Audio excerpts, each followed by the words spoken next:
photos, you can do videos, you can do whatever you want. Remember, we're in the business here of just helping you learn it. Now, so this is our touch tank.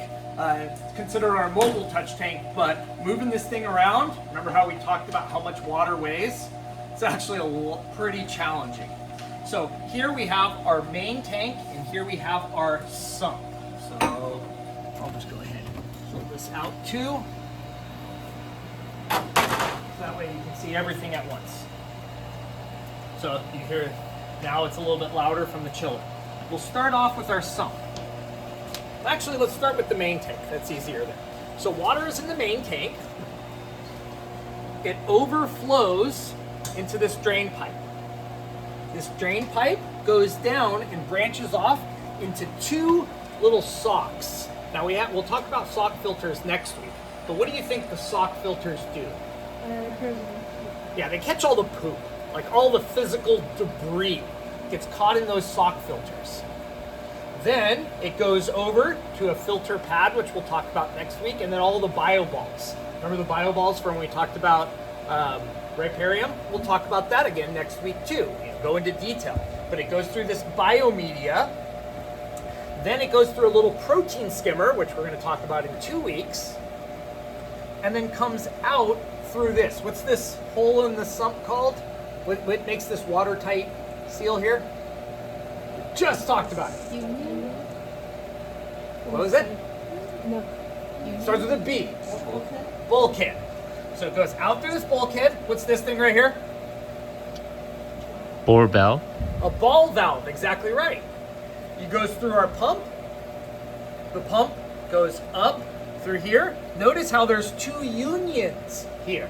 So let's just say my pump breaks. Normally I'd have to cut everything open, but instead what I do, I turn a ball valve, I turn a ball valve. This is now isolated. I open it up at this, I open it up at that. I replace the pump, screw back on the unions, open up the ball valves, good to go. I see. So now remember, this is what kind of pump is this? Is this Exterior. peristaltic, airlift, or centrifugal? Centrifugal. It's flinging water up. It goes through this. This is basically a flow meter. It's more of a flow switch. So what happens is as long as there's flow going through this, it provides power to the chiller. If no flow goes through this, it in essence unplugs the chiller. Anyone know why that would be important? In case of a power outage? Because why? In case of a power outage? Well, not in case of a power outage. In case of a leak, if all the water goes out, this tank will just keep saying, I'm too warm, ramp up the chiller, but no water is going through the chiller. What happens when you just keep chilling water and chilling water and chilling water? It freezes. What does water do when it freezes? It expands and it bursts everything inside of there, and you just broke your extremely expensive chiller. So that's why you have this flow switch. Then we come on over to here. You can trace it through. This goes through this thing. Anyone know what this thing is? We're going to talk about it in 2 weeks. It's called a UV sterilizer. It actually kills off almost everything in the water, or at least inactivates it. So it goes through this UV sterilizer, then up through this chiller, which is pretty obvious, back in through a check valve, and then up through this modular piping and bulkheads right there. This is more of what we would consider now a complete system. We started off with basically a box of water with a little canister filter. We went a little bit more complex. We had a sump. We had a couple of little extras. Now we're throwing in all of the true filtration types. What we're going to be talking about for the next 2 weeks.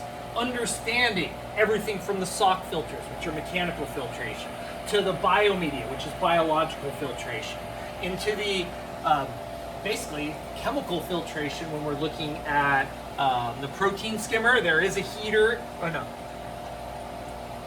no heater in there. There was a GFO reactor, but don't worry about that one. chemical filtration, all the way through to a UV sterilizer, to a chiller, using all different types of valves. This is kind of a complete system right here. So it gives you a great example of what a typical full saltwater aquarium is. Any questions about this guy? Next, we're going to be going to coral prop. And that's going to add in all the complexities of this, all the complexities of that with lighting, keeping organisms, photosynthetic organisms alive. Can I ask you a quick Yeah. question? Just roughly, how much does it cost to build this kind of system? Oh, you don't want to. Guesses. How much something like this? If you just want, I decided I want this in my room. I want to purchase it tomorrow. $2,000. 5,000? 10 grand. 20. Probably 15 to 20. Wow. Probably 15 to 20. Because of the chiller? The chiller is a substantial portion of it. So, you know, the cart itself, the tank, the chiller, the pump, the UV sterilizer, the protein skimmer, every single one of these. I mean, the protein skimmer is probably the cheapest thing in there. That's still probably $200, $250. So all of these things add up, and the chiller alone is definitely well north of 4 digits. So, yeah. Is this like a system that you kind of see at the aquarium in the Pacific? Absolutely. Yeah. Yeah. Well, for them, they have even bigger ones. Right. Our first field trip behind the scenes would be to go to Ocean Institute. Ocean Institute, basically, if you go into their quarantining area, they have this almost exact same thing. It's where I stole the idea from. Oh. I do a lot of stealing of ideas. Good. What's that? Exactly. Well, any other questions? And you know, like, we took the 220s last semester over to the Sea Lab, which is the Discovery Cubes, and they made their own little touch tank just out of a cart and a random tank. Great thing that I would love some of our coordinator projects to do is to, you know, this is a mobile touch tank, but it's so big and it's so heavy, it's really hard to move. I would love to make like one on a cart. Yeah. This sucks. Something that's a lot more mobile, just, you know, a tank that's probably a little bit bigger than this. And this is like a 10-gallon, maybe a 20-gallon. And that would be a really cool thing because we can really move it around. And once you get comfortable with like understanding what all these components do and seeing how you plumb things together, it's probably intimidating for you to see right now. You keep taking more classes like this, you're gonna be like, oh yeah, no, that makes sense, I get it. And then if we have you actually building stuff like this, you'll start to get the hang of it. It's not rocket science, but you definitely need to know what to include, where to include it, and how to make sure that you don't fall into some of the pitfalls. And we do a lot of that in the life support class, which is 140 that I'll be teaching next semester. Very good. Did you build by yourself alone? This one we bought. Oh, you bought this We bought system? this Oh. So this one we off the shelf, so to speak. This one we got money, what's called ARRs, or annual resource requests, when we started giving planetarium tours. So we're open on Saturdays. So we do community stuff. We have 12,000 students. You're gonna start to see a lot of kids running through here. Our tours start in like 2 weeks. You'll see hundreds a week of students coming through here, and we use this as kind of an education tool. So that's why we got a grant for it with these ARRs and purchased this. But almost every other system in here we built from scratch ourselves. Yeah. Did you tweak it at all to like add certain The things? only things we've done is like it didn't originally come with a protein skimmer, it didn't originally come with a GFO reactor, so we've added some stuff to it. It used to just have a straight standpipe that was actually clear. I changed it because some of these wavy top turbine snails or some of these abalone right here, they will crawl and sit on top of the standpipe. What happens then? That drains the sump, overloads the tank, burns out the pump, breaks the chiller, and the UV sterilizer. Just because this snail crawled on top of it. So that's why I installed that.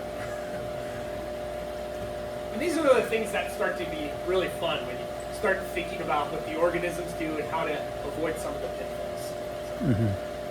Any other questions about this tank? Yeah. Is it blue, yellow, or red water? This guy is Catalina water, so roof water, white. So it's temperate local organisms. We got our scientific collecting permit back, so we'll probably start to do collection trips maybe in another month or two to go collect more intertidal organisms, especially because Science Night is coming up in about a month, and that'll be opportunity for extra credit for anyone interested in this class if you want to help out with Science Night. Usually, Science Night is, anyone been to a Science Night around here? I work at it. How would you describe it? It's really good. It's definitely, if you're not the most social, it's a little draining because you have to constantly talk to kids and give them